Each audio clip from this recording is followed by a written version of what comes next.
Hello and welcome to Netflix versus Cinema, the podcast that goes to the cinema every week, watches stuff and rates them out of 5, stays at home, watches stuff, rates them out of 5, puts them up against each other and sees where money has been better spent this week. Should you big stream or big screen? That is the question we shall be attempting to answer for you lovely people today. Let's get ready to rumble! My name is Tosin and I am the host. I am based up in the middle of the United Kingdom, a place called Birmingham. Oh, no, a place called Bromsgrove near Birmingham.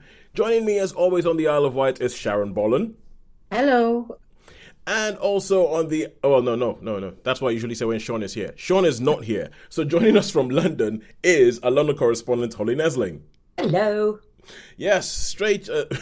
well, okay, shall I say, you're fresh from, in your words, fighting with racists on the internet. Yes. Everybody needs a hobby, and that's mine. Yes, that is Holly's hobby, is fighting with people who say racist stuff on the internet. And yes, that was from last week. If you listened to last week, no, that wasn't actually in the show last week. It was an extra thing that we did outside of the show that I ended up making a short of and putting it up onto, at least I think it's on a YouTube channel, of where we had a whole bunch of people. And if you're one of the people who has left us a comment, thank you very much. Thank you very much. It's actually great to know that people actually listen to everything that we say. And if you're one of the people who left us a racist comment, well, also thank you very much. You gave us more content to put out there. But really, you have to learn what Somalians look like. You've got to learn what Somalians look like. If this makes no sense to you, go have a look on our YouTube channel. You will see why on earth we say that. So anyway, first up, what we usually do on this show is we talk about what it is that we've seen in the cinema, talk about what it is we've seen at home. However, it occurred to me that we are in the middle of award season. We're in the middle of award season at the moment. They're going all over. There's the Actors Awards that happen in LA. There's the NAACP Image Awards that happen in America somewhere. And we had the BAFTAs. And I think it kind of tells you a little bit about how we on this show think about awards that we just totally didn't even notice. I don't even think we didn't even... On our WhatsApp group, we didn't even send things around to each other going, "Oh, could you believe that they won?" It just kind of flew right by us. And it's been 2 weeks now, and I was like, "Oh yeah, the BAFTAs. Something of note happened at the BAFTAs that maybe it might be." It might be good to address. Like, man, that is one battle after another winning best film. I cannot believe that. It should have been Sinners. But then again, I thought that was always likely to win. More likely to. Sinners was less likely to win at the BAFTAs than it is at the Oscars. Let me put just so in England, Sinners was less likely to win. Yes. Yes. Bad, and it should have won. It should have won. I just say that I met a new potential colleague today, and we both got massively overexcited talking about Sinners. Oh yes, good. It was meant to be a work conversation, but it deteriorated into a lot about cinema. Good colleague. Keep them around. Keep them close. So yes, but I feel something if you will allow me. Obviously, the biggest news and the biggest ongoing news from BAFTA's night was the fact that you had it's not John Richardson, is it? It is John Richardson. Davidson, I would say, because I keep thinking Pete Davidson. I'm like, no, that's that guy in America. John Davidson. Yeah, so you had John Davidson, who is the subject of the film, I swear. And I'm saying this is old news. By the time you've heard this, it's probably 3 weeks old. Everybody would have heard it. He has Tourette's, and I think throughout the time while he was in the audience, he was yelling things out. And when Michael B. Jordan and Delroy Lindo came onto stage to present an award, he yelled out a racial slur. And there's been a big sort of blowback from this and everything like that. And it is, and I feel like, well, I personally just want to say something about that. And that is that, well, because I feel like in this thing, there's two things that are going on. You have there's two groups of people here who should be protected. There's people who suffer from Tourette's, which is something that is still not fully understood. by a lot of people. They still don't fully understand it. And I don't fully understand it, but I kind of know what the headline thing about Tourette's is, like, shouting out like involuntary tics that sometimes come out as insults and sort of like, rude words to people. I believe often the most offensive or inappropriate thing that could be said in those at that time. Dances. Yes. Yeah, at that time. And it's like sneezing. And the yes. longer you hold it in, the harder it is to hold it in, and possibly the worse the thing you say will The be. more likely you are to say something more outrageous. Yeah. Yes. But this is very, very naughty because he yelled out the N-word. He yelled out the N-word, which the BBC somehow didn't see. I mean, I haven't heard it. I haven't gone back to watch it. I don't feel the need to go and I was watch. watching it. I didn't hear it. I heard the shouting, but I didn't hear what was said when I was watching. But I was aware that you could hear shouting. But I couldn't discern a word when I heard it. When I was aware, I was like, "Who's that shouting?" And then I thought, it's because I swear, and it's because. So I didn't register at the time, thinking, "What is all that noise in the background?" But I didn't hear any words when I was watching. Okay. Also been taken down from iPlayer, so it'll be hard to track down. It would have to be It will be hard to track down because it's been taken down because they retrospectively went there and edited it out. And so he yells that, and I feel like in this there's people who should be protected. People who have Tourette's, who have a condition, there should be some sort of understanding extended to try and understand, okay, this is what's going on. But at the same time, I also feel like there have been people who have been insulted and, quite frankly, attacked. They've been attacked in a very, very public setting where they've had to keep their cool. Apparently, nobody backstage said sorry to them. Nobody backstage tried to explain anything to them. And I feel like the fallout from this, at least in the UK anyway, it has been that there seems to be this thing that if we try and acknowledge the hurt that one side has had, that means that we're negating we're negating the protection of the other side. And so and most people seem to have come down on the side of let's protect the guy with Tourette's. We're going to protect the guy with Tourette's, and therefore we're going to ignore the hurt that what he said caused. And I feel like there is a way in which you can say, okay, let's protect him, but at the same time, you've got to be able to say, but that hurt people. You've got to. I think quite an interesting transatlantic split. Oh yeah, 100%. I think there is maybe more understanding of Tourette's in the UK.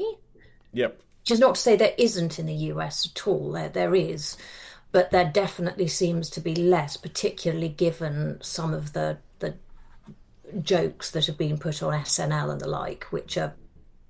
Well, the thing is like the SNL joke. Like the thing is, I can see how the SNL joke works without it being an insult to, say, John Davidson.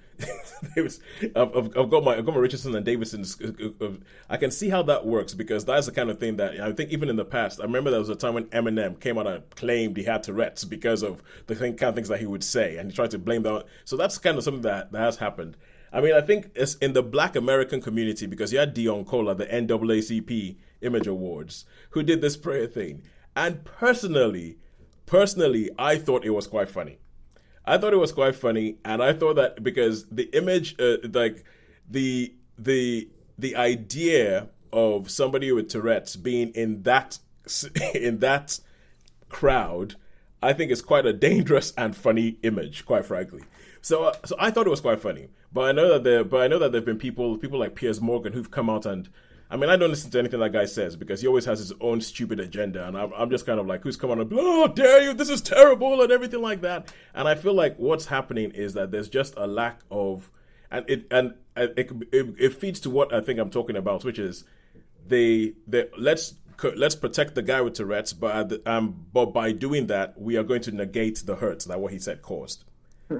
It's getting balance, isn't it, between sensitivity to this condition, this involuntary condition, and also sensitivity to the fact that words have meaning and words have power to cause harm. And so it's getting that balance between, as you say, acknowledging that this is involuntary and it wasn't intended as an offence, but offence can be caused because it's because of the word it is and because of history. That word doesn't. That's that word isn't neutral. I couldn't use because it's just like I couldn't use that word, even in another context. Even to say, this is the word he said, I don't think I just couldn't use that word. Yeah. No, So it's getting that sensitivity, isn't it? About, yes, managing this, what's happened from both perspectives. And I think they sort of failed by protecting one, they almost failed in the other. Yeah. So it's lessons will be learnt, as they Yeah, say. and the other thing that I also thought about was I'm glad it's taken me a while to actually say anything about this, because it means you get to learn more about what happened. Things like the fact that nobody apologized to Michael B. Jordan and Delroy Lindo backstage when they're out of the country, and I can't imagine how they felt. I feel like they must have had some images of the head of what England is like that would just have been reinforced by the way they were treated, or not treated that night. But also the fact that Alan Cumming, he said he gave one of those apologies if you were offended, one of those non-apology apologies out from stage. Now, from what I understand, that was what they put on the auto cue, and he was reading out what was on the auto cue, so that wasn't him saying it himself. But it does make me wonder that, because, okay, you have Alan Cumming, and Alan Cumming is famously queer. He doesn't try to hide it. He actually pulls it. And I'm wondering whether at any point during the night, John Richardson said the F word. No, he yelled out paedophile. All right. What, Alan Cummings? Yes, and that was edited out. I only found that out yesterday or today. But yes, that was cut, and was the Free Palestine.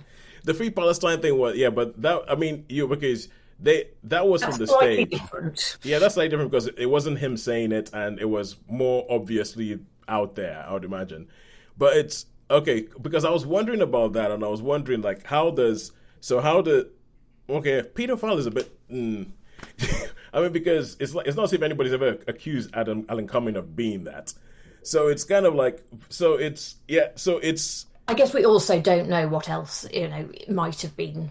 Yeah, I didn't watch the whole program, but I was watching, because we watched Great British Throwdown, actually. So when we turned over after that, you could frequently hear these exclamations. You could hear it in the background, but I couldn't work out what it was said. So he was obviously, shouting out throughout the program.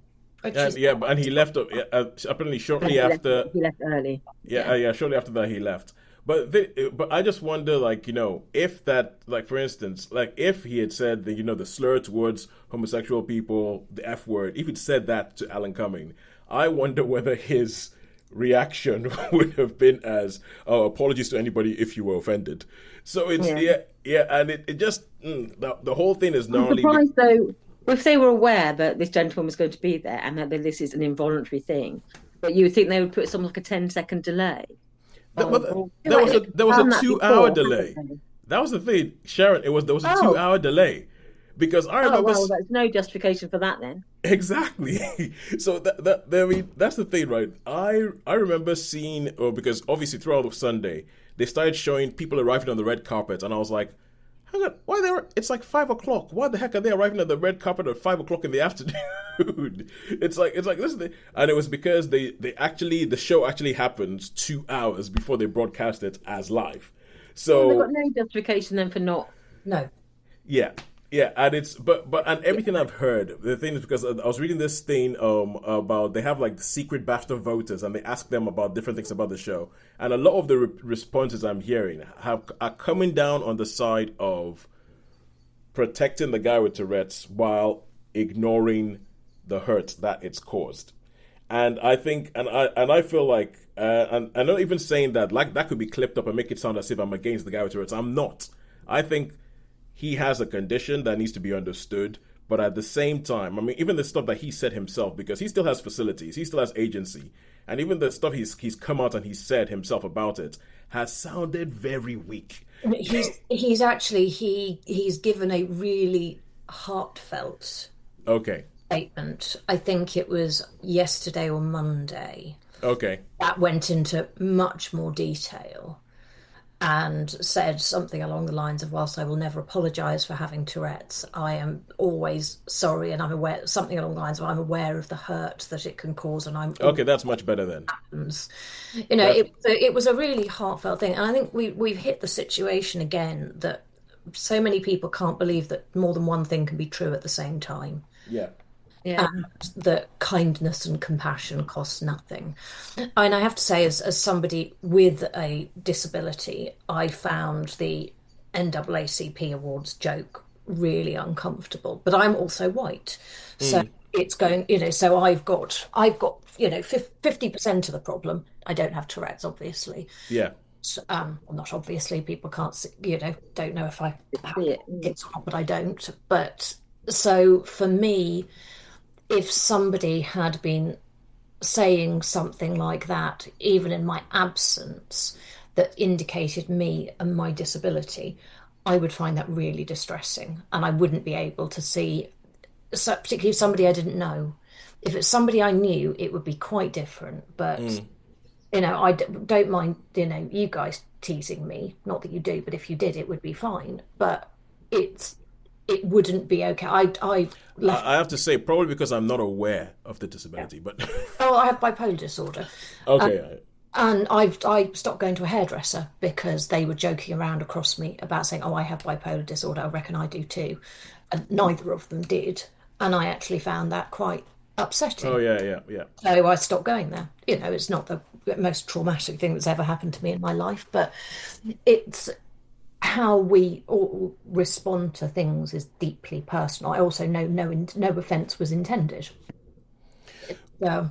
Well, yes, something, and it's one of those things where, and as you were saying, I'm black, so I found it funny.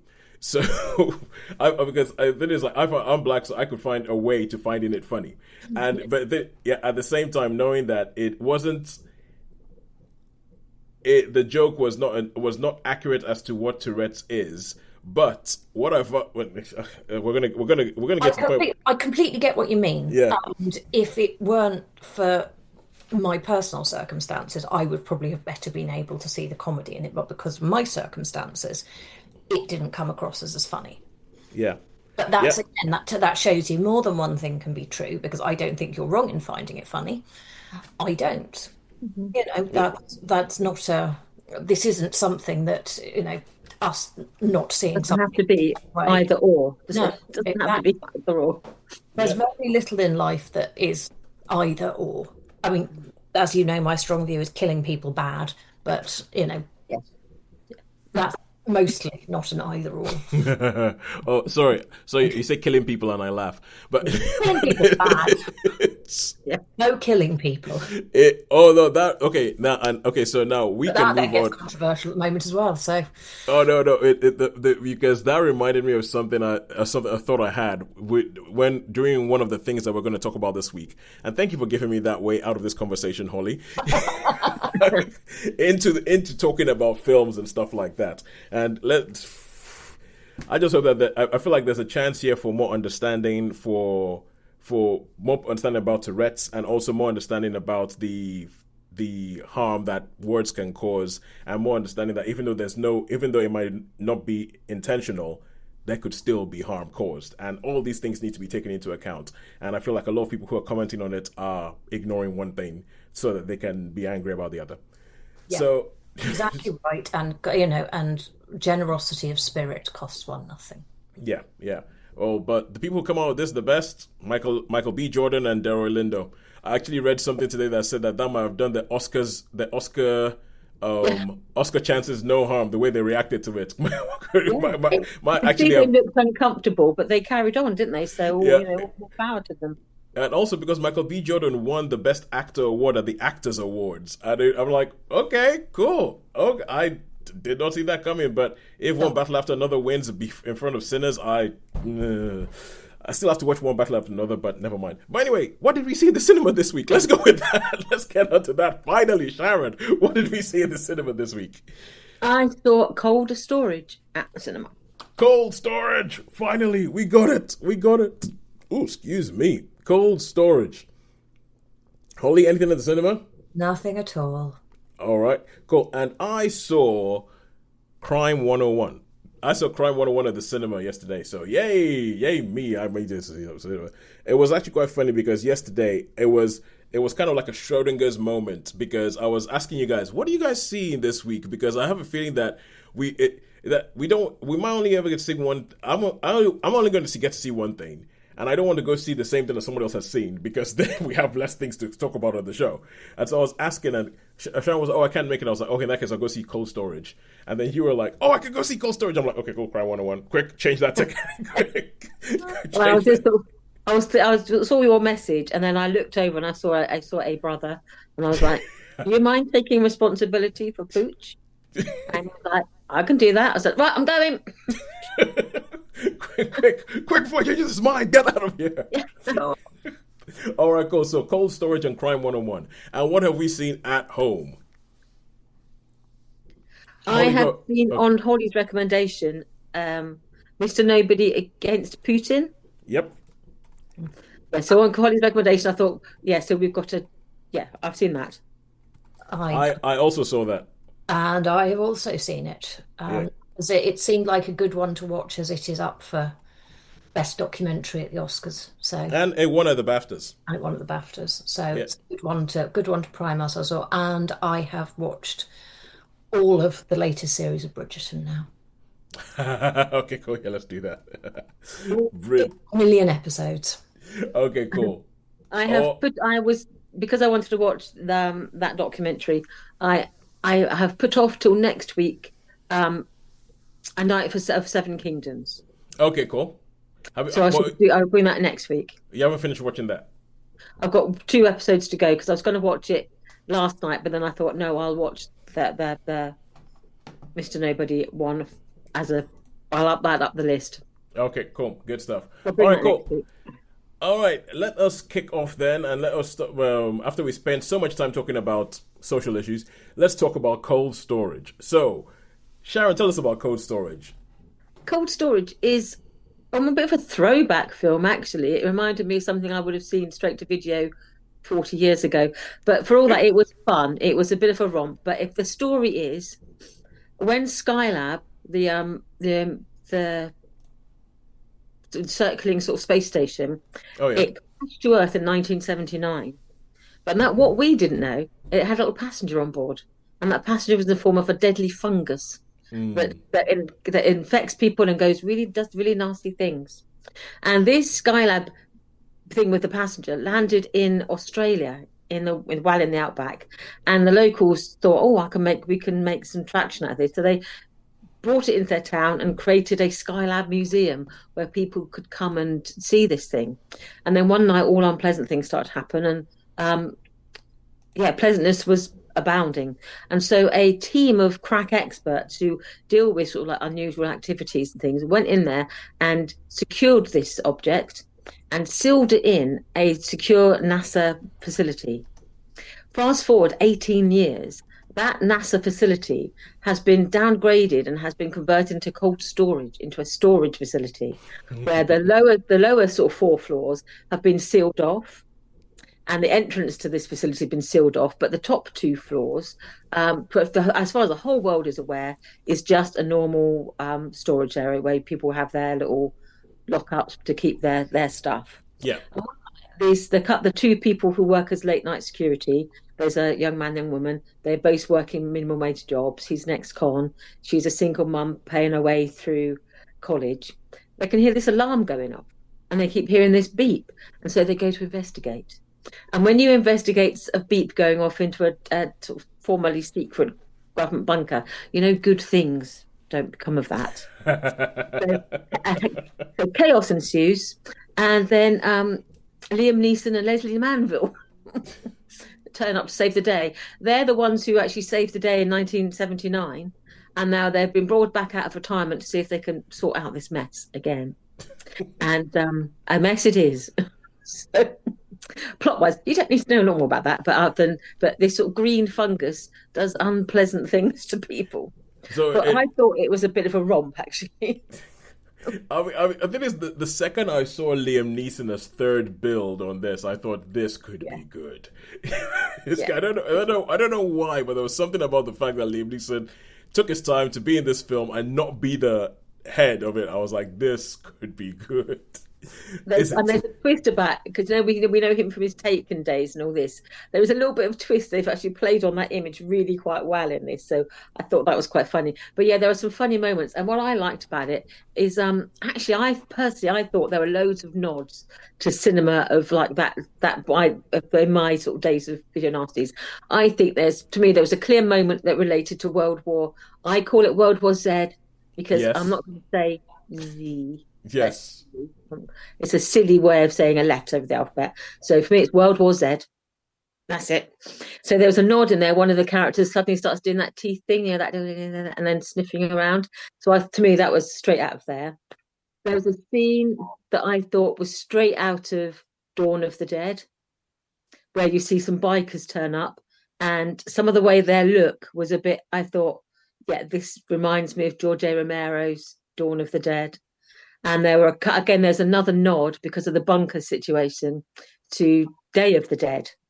And so to me, I thought they were aware of it because one of the characters saying like, well, this is just like zombie stuff, not using stuff as their expression, but this is just like zombies. And they're like saying, there's no such thing as zombies. And then they sort of do a scene that was almost like lifted straight from a classic zombie film. And so I really enjoyed this. I thought it was a bit of a laugh, bit of a romp. And yeah, it delivered what it was supposed to do. Sort of an hour and a half of just craziness. So yeah, I liked it. What can I say? Oh, good. Oh, sorry about that. I had family family asking me questions and everything like that, but it's okay now. There's another parent. So yeah, so you like, okay, cool. That I'm really happy to hear that because this was high on my list of things to see. I think this was probably the number one thing, and also because now when I look at films in the cinema, I do look at the running time and I do think, can I be? And this is it was advertised as an hour and 39 minutes. So I was like, oh yes. It was just right. And there was one scene that really made me laugh out loud. It was only just one throwaway line, but one of the infected people sort of stumbles out and they're like all puffy, they're covered in this green slime and they're doing unpredictable things. And one of the people says, look, he's got COVID-19. Just thinking, well, it just made me laugh. And then, it's not a spoiler, but then he exploded. It was just, yeah, it was a nod to our recent past. Right. I thought it was funny. I thought they did all of their cast actually did their role well. I thought even the sort of mad cat and the deer and the other cast of characters. There's a very sort of intrepid cockroach, I think it is. But then I enjoyed the cast, sort of large and small, and yeah, I thought it was lots of nods to things I liked. So yeah, it was fun. I liked it. Oh, all right. So how many stars would we give Cold Storage? I would give it a good 3.5, maybe 3.75. I thought it was just enjoyable film that I haven't seen a film sort of just honestly just entertaining, without pretending to be anything that it wasn't for a while. So that's good. Yeah, 3.5. It knew what it was and it did it. Okay, and I'm going to ask the next question, but I feel like the answer to this is pretty clear. Watch it in cinemas. Would you watch this in cinemas, or would you wait for it to come out on streaming? You could watch it in both, but I quite like the immersive quality of seeing it in the cinema because then you can fully appreciate all the splatter. Yeah, and I think, and if you get a crowd, I feel like when you get a crowd, a fun movie with a crowd, there's few things that beat that. All right, cool. So that's it for Cold Storage, 3.75 for Cold Storage. I really, really hope it's still in cinemas next week and I get to watch it before it disappears. Oh, and one other thing I would say is I'm not sure if you guys have been keeping an eye on the film du jour, which is obviously Wuthering Heights. Yeah, Wuthering Heights. Have you seen the box office for Wuthering Heights? No. As of last week, it has made 3 times its budget. Golly. Yes, it has made 3 times its budget. It cost $50 million. It has made $150 million as of last week. The fact that it's on most of this, that there's quite a few showings of it, I think means that it's still going forward. Which I think, going back to a thing that we said before, Emerald Fennell has achieved what she set out to do. Exactly. Because she will get to make another film. Because it's a hit. It's a hit, and a lot of the furore and the divisive nature of it has been part of I think there's a couple of million in there that's definitely down to that. Oh, All right. What was that? and some, I suspect. Yes. Given I went to see it, I think Sharon went to see it expecting, not happy with the outcome. So, You went out there with the knives sharpened already. I mean, all right, Yeah, cool. but we were both prepared to give it a go. If it turned out to be really good, we would have said, actually, take it back. It was really good. Take it back. She's a genius. I still think she's a genius, but maybe not at one of adaptation. But writing.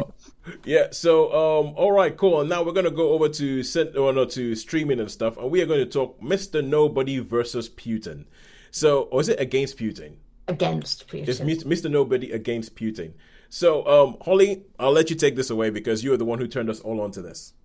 So it is a documentary available on iPlayer and is one of their Storyville documentaries. It is about and filmed by a young teacher who, Sorry, may I just say one thing? It was sort of co-opted by the Storyville strand on the BBC. It was actually released in cinemas in the States.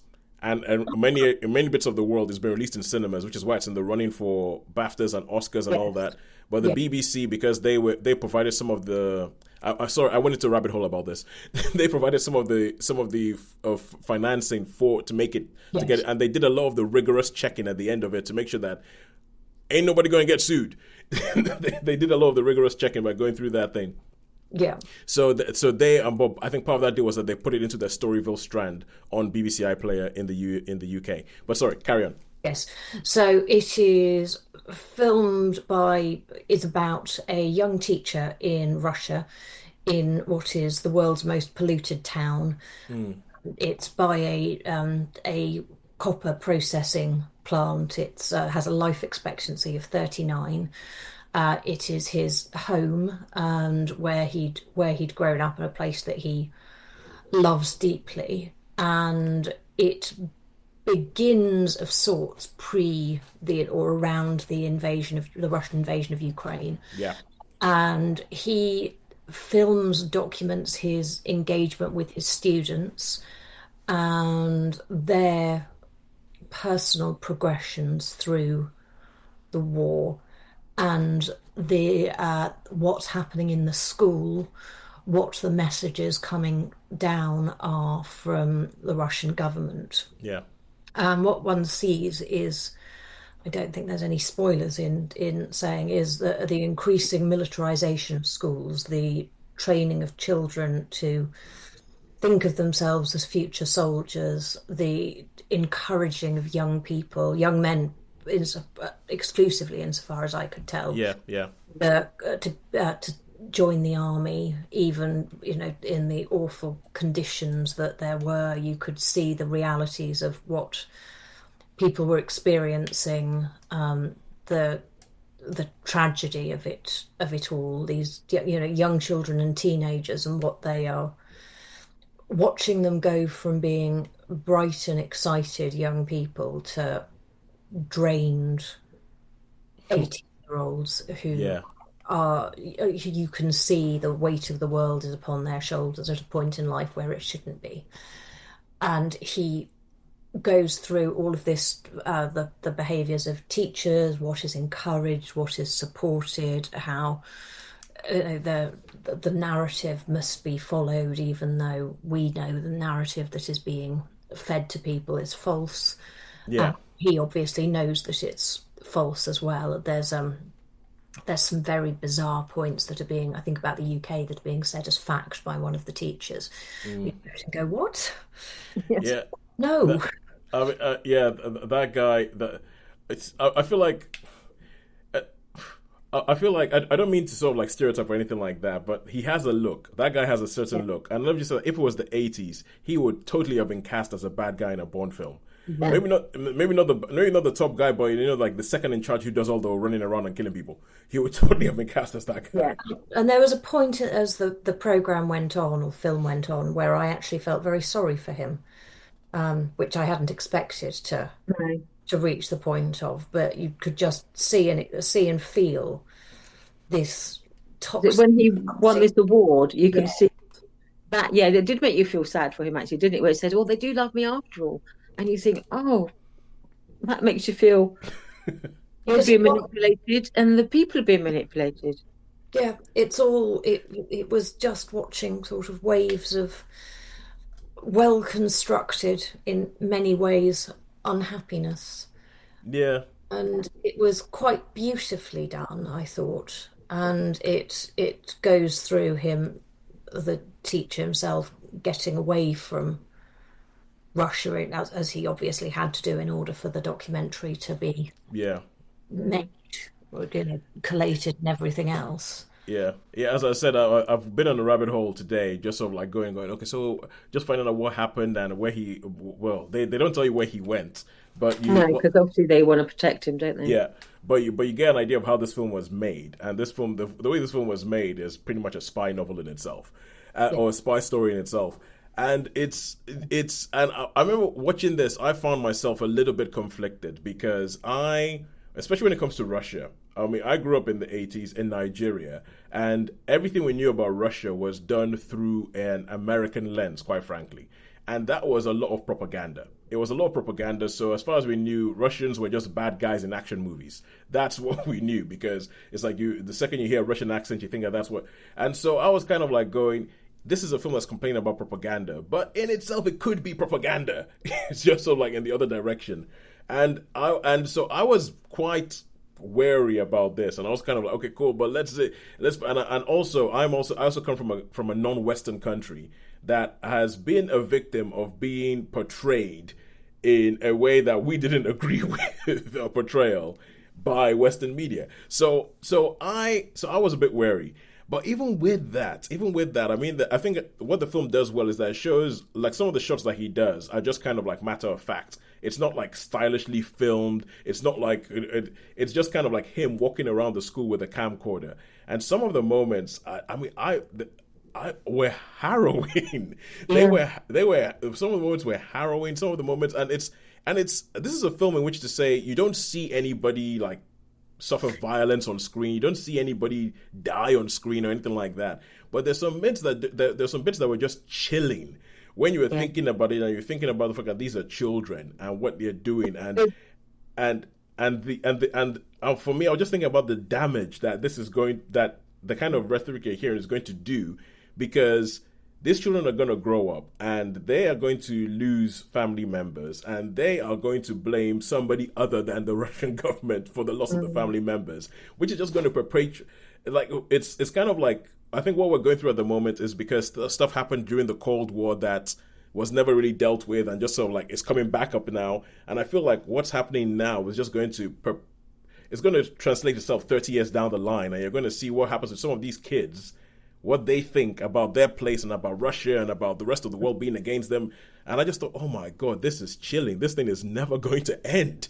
And the imagery, it just reminds you, they talk about the Great Patriotic War, but some of the images that you're reminded of remind you of that Great Patriotic War, but they're not the good guys, are they? Yep. Some of the images you see, some of the children when they're their uniforms, and the girls with their hair plaited in coronets, and I was just thinking, oh, this is just could be from the 1930s. Yeah, it just made you feel just heartbroken. Because I remember I did have quite a lot of dealings with Russia at one time, just because in my church we had a charity called Love Russia, where the managing director of Love Russia was based at my church. And so every year they took a team of people to Russia, and they did children's camps, and they worked with the hospitals, they worked with Dentaid, which is where they take dental equipment, and they do dental surgeries around the place. And they brought quite a few Russians to our church. So I met a few Russians it's probably sort of early 2000s, sort of late 90s. Yeah. So at a time when it was as open as it was going to be. I mean, that's when everyone was a bit more, it was becoming easier for charities to go into Russia. It was easier for churches to make contacts in Russia. Because a few years before that, it was like, you just, no way. Yeah. But yeah, it was opening up a little bit more. And then it's just so sad to see it just sort of shrinking back to what it was in like those Cold War days. When I remember chatting to one of these Russian surgeons. And he was, because he found out I worked for the police at that time. And he was just talking about how many gunshot wounds do we deal with here? because he said that's what he's mainly specialised in is treating gunshot wounds. And I was Yeah. just like, not in the Isle of Wight. We don't get many. It was, oh yeah, that's what I specialise in, because that's what he worked in a major city dealing with gang violence. Yeah. So yeah, it just breaks my heart. I've got a book upstairs about Russia as well. And it just breaks my heart really, because you think there's some beautiful people there, and you just to be dragged back into this cycle of it's just horrible. And I think that is, for me, that's one of the triumphs of this film is showing that these are people. It's humanizing them again. Yeah, it shows that these are people. I mean because the feeling I got from it was that a lot of people in the story know what is going on. Like, like when you were talking about the lies and everything, like, they know that these are lies, but they're like, what the heck are we going to do about this? Because we can't do anything about this. You talk, you die. And it's so anyway. So, how many stars would you give this? I think 4.5. Possibly. I'd go with 4.25 maybe. I think it's up from a basic 4. So yeah, for me 4.25. Yeah, I think I'll go with Sharon for 4.25. But I think it's one of those things that we all agree that it's very good. It's very good. It could have been a polemic. It could have been, as I said, just propaganda, but in the other direction. But it manages to do something a little bit, like it manages to humanize, and it manages to say, look, this is the human cost of what's going on, and almost point out that we're all kind of powerless to stop it. Yeah. Which is, I was just amazed actually that he for 2 years he was making these recordings, and yeah, at the very beginning he was like putting the flag up and changing. He was putting on the Russian democratic flag and all that. Yeah. And the fact that he sort of was able to carry on for 2 years almost, being this sort of quiet subversive, was just amazing to me that he sort of kept going for so long. Yeah, and also if you read about the making of it, there's some bits where I was like, hang on a second, who's filming him? Yeah. and it's like, I'm like, who's filming him? What's good? And it could seem a little bit like artifice, but if you read it, they're kind of like, we know that that's a question, but we can't tell you. and I'm like, yeah, fair enough. Fair enough. All right, cool. So 4.4. Yeah, pretty much almost 5 stars for Mr. Nobody versus against Putin. Honestly, if it wins the Oscar, I don't have any arguments. I think it's a very, very well made documentary. It's brilliantly well made, and the way they put the story together is good. All right, and now we go back to cinema in one of those really, really hard handbrakes transitions, and I'm going to talk about Crime 101. And this is the film I was talking about when I was talking about laughing when you said about, oh no, people dying and everything like that. And I'll start with that because essentially this is a film directed by Bart Layton, and Bart Layton is a guy who has directed, I think he comes from a documentary background. He did a documentary called The Imposter, or like years ago, and then his first narrative film was one called American Animals, which starred Barry Keoghan. Now this is Crime 101. That was the one about people stealing art of like pictures of American birds from a university. Great film. American Animals, great film. And so this is him, and it stars Barry Keoghan again, and he plays a character in this. He's not the main character, but he's a character that when he shows up on screen, you immediately want this guy to get killed. And it doesn't matter how nice you are. I remember there was the TV show Prison Break. And when Prison Break was released in cinema, not in cinemas, when Prison Break was released on TV, I have a friend, Miriam. And Miriam is one of those nice, lovely, sort of like, we would say almost sort of like quiet, everything, really, really kind, everything like that. But every time a character called Teabag showed up on screen, she would be like, oh, come on, kill him already! Somebody just kill him! And Barry Keoghan, his character gives you that feeling. The second you show you're like, oh my god, you're like, look, as long as this guy is alive, nothing good will happen for any of you. So yeah, so that's what I was laughing about. But this film stars Chris Hemsworth, and Mark Ruffalo. And it's kind of like, if you think Heat, you're kind of on the way there. So the first thing you see in this film is you see Chris Hemsworth, and he stood in a room, and he stood on like a sheet of paper, and he's like scrubbing himself. And you can see that he's scrubbing all the dead skin off himself, getting rid of all the dandruff flakes and all that kind of stuff. Because what he is that he is a high-class thief, and he hits jewelry stores. But he is very, very meticulous. Very meticulous to make sure that there's no DNA left at the scene. Very meticulous to make sure that he doesn't hurt anybody when he does this. Very meticulous that everything that he does is planned to the last letter. And then you meet Mark Ruffalo, who is a policeman, and the policeman is trying to track down this person who has been. It's called Crime 101 because all these things happen. The whole thing is shot on location in Los Angeles, and all these crimes happen along the 101 freeway. So it's Crime 101, and he's the one. But he has this sort of like Serpico about him, like, the one good cop in a corrupt department, and he's trying to convince everybody that look, and they're just saying, look. We've already closed 2 of those cases. We've already found somebody. All you need to do is find somebody you can pin the crime on and then pin it on them because we just care about completion rates. But he's like, no, I want to do real police work. So he's that kind of archetype in the film. That's what they have from Mark Ruffalo. You have Halle Berry. Halle Berry, may I just say, whoa. Okay, Halle Berry. I'm sorry. But yeah, I mean, that woman should have been in more films. I'm sorry, but that's all I can say. Halle Berry, she's still got it, and so she plays an insurance. She works for an insurance company, and somehow all these sort of like, and they have Monica Barbara, who is like, I don't know how to pronounce the last name. I've never heard it said out loud, and she's somebody who crashes into Chris Hemsworth's car, and then Chris Hemsworth, there's like a bit of a love story there, kind of a la Heat.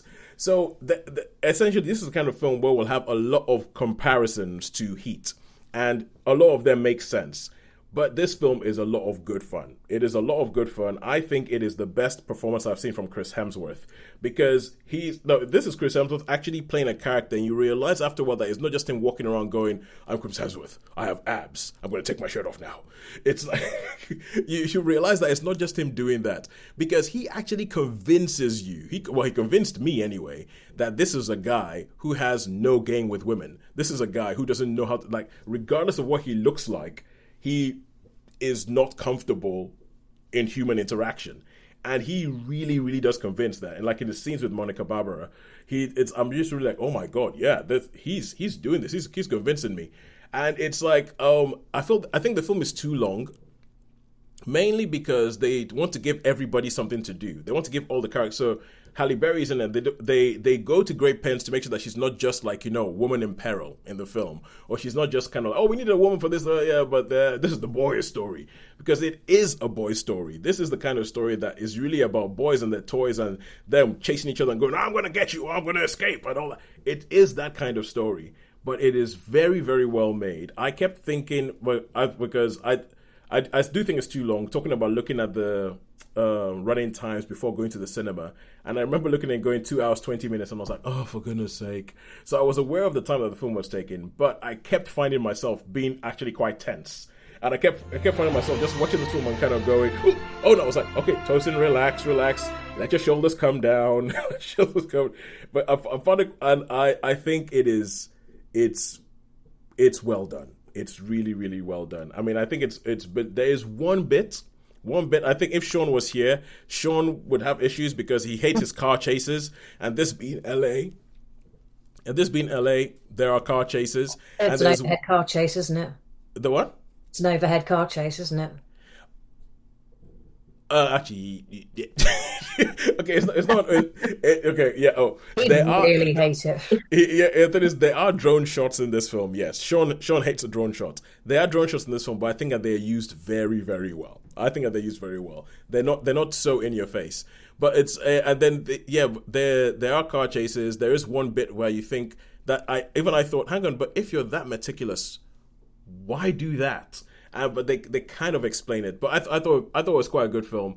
And and it ends with, and it's one of these films that ends with a song have you ever watched a film and it ends with a song and you kind of think, oh, just because of this song, you think that this whole film must have been very, very, very, very cool.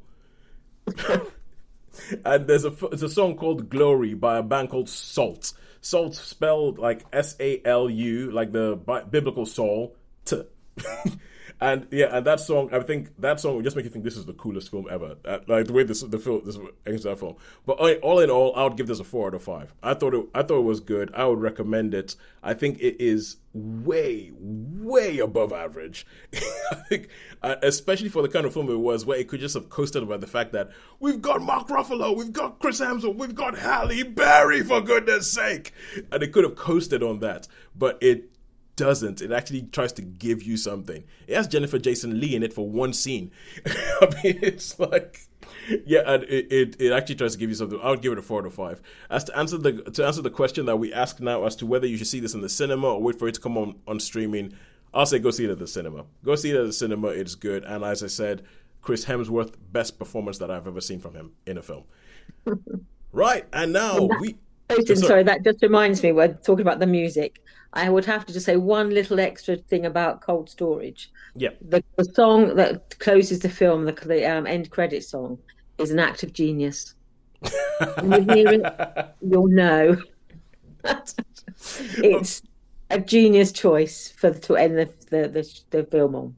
Yeah, but it's a thing, isn't it? Like if you end this, it's like, but I think it also works the other way around, because I remember Stardust. I remember the film Stardust. It ends with a Take That song, and this was Take That when they were coming with that. It ends with Rule the World, and I remember I'd heard the song before the film came out, and I was like, oh, I don't know about Take That or anything like that. But I watched the film, had such a good time. The song ends the film on the credits, and I'm kind of going there, going, actually, that's a really good song. I thought the same. It uplifted the song in my Yeah, the film uplifted the song. You're like, oh god, if this film is associating with that song, the song must be good.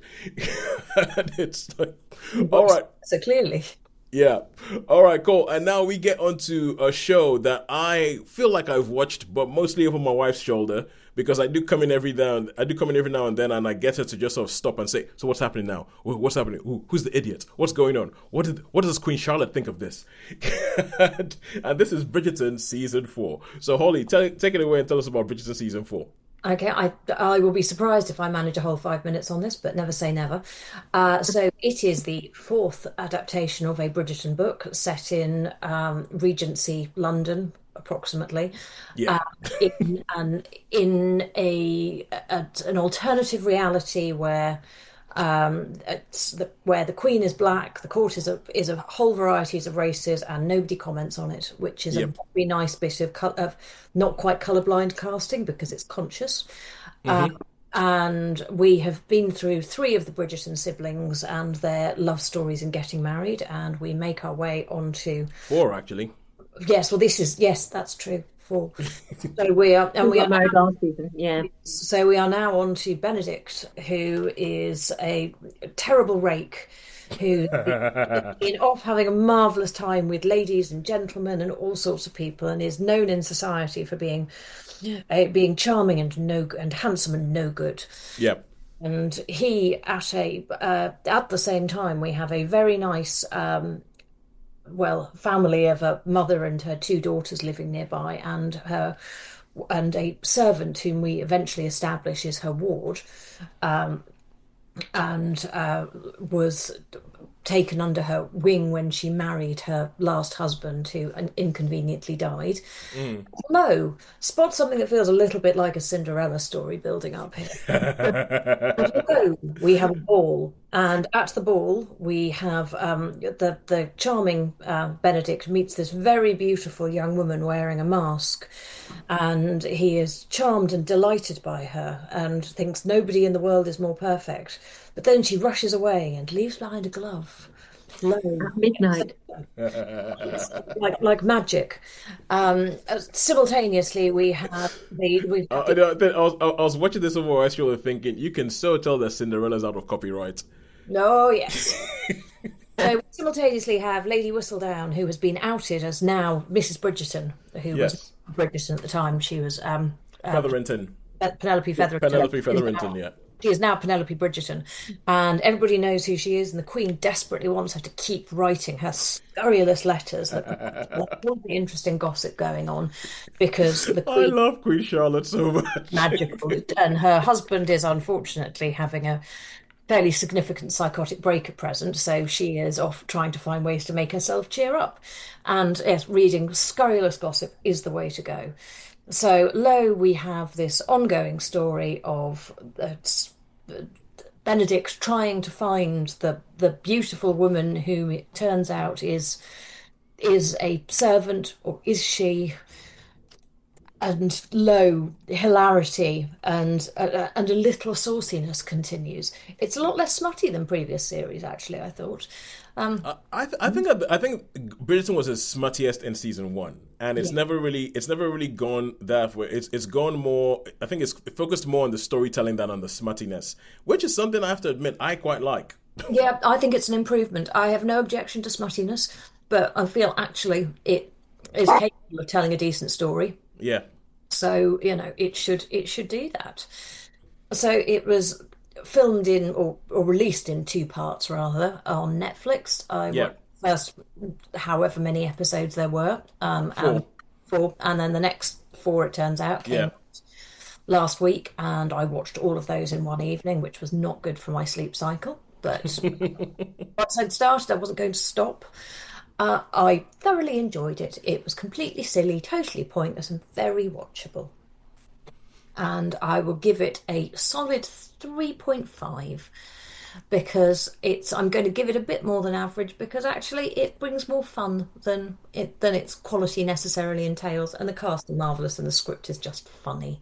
Well, the thing is, I do think it is more than I do think it's more than an average. I mean, it's bear in mind that as I said, I watch this show when my wife starts watching it, and I walk in and I just sort of like make a pause it and ask a whole bunch of questions as to what have they done since last season, what about this, what about that, who's got a kid now, and then okay, cool, then I go away, then I come back 3 episodes later and do the same thing all over again. It's just how I learned about Lady Bridgerton. She gets a love story like Ruth Gemmell, and I feel really happy about that. One can buy into it because they are likable characters. Yeah, and she's even a meme now. You can find her online. So yeah, the line "I am the dinner you will be having" has been doing rounds on the internet. Yes.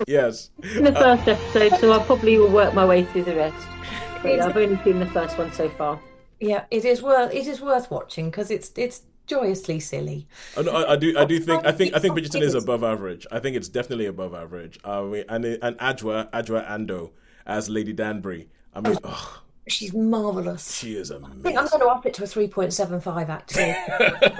Can't give it a 4 because it's not 4 quality, but it is just so enjoyable.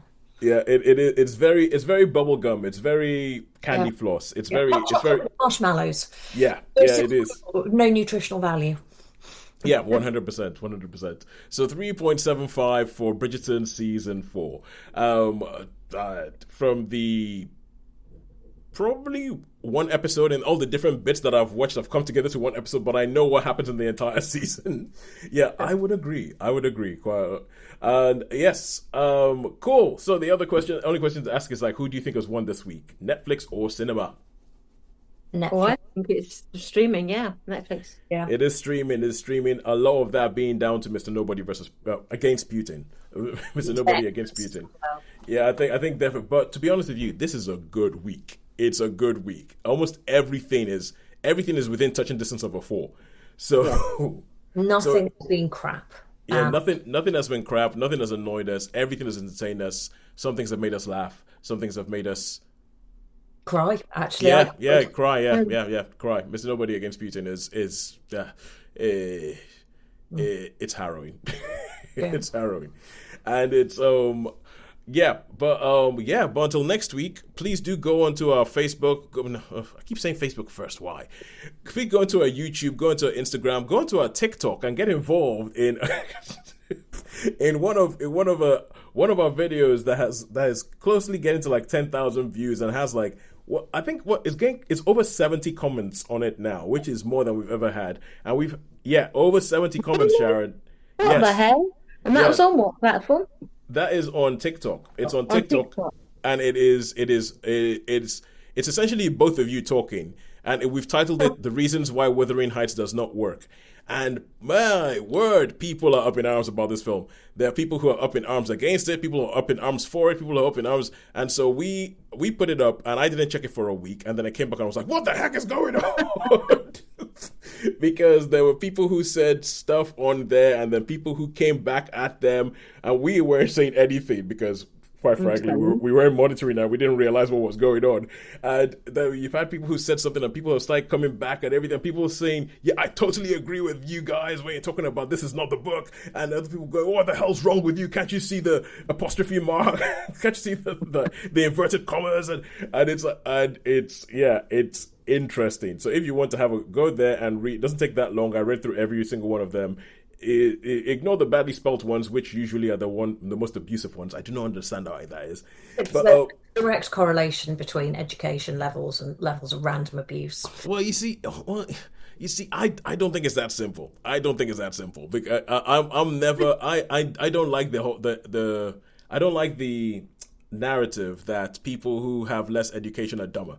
They're dumber necessarily. They're just exposed to different ideas. But I don't like the narrative, but there is something to do with the fact that bad spelling usually equals abuse. and we'll find out about the internet as we go along. But anyway, it's quicker to find it though. Yeah, it is quicker to find it. Yeah, that's true. Anyway, go look Netflix via Cinema or Netflix via Cinema Pod on Instagram. Find us everywhere. Leave a comment. Let us know what you thought about anything that we thought about. If you think things were masterpieces, if you think things were rubbish that we thought were masterpieces. But until next week, it's a goodbye from me. It's a goodbye from me. And a goodbye from me. And please, if you're commenting on anything, try not to be racist. Or just spell it properly. Thank you very much for joining us.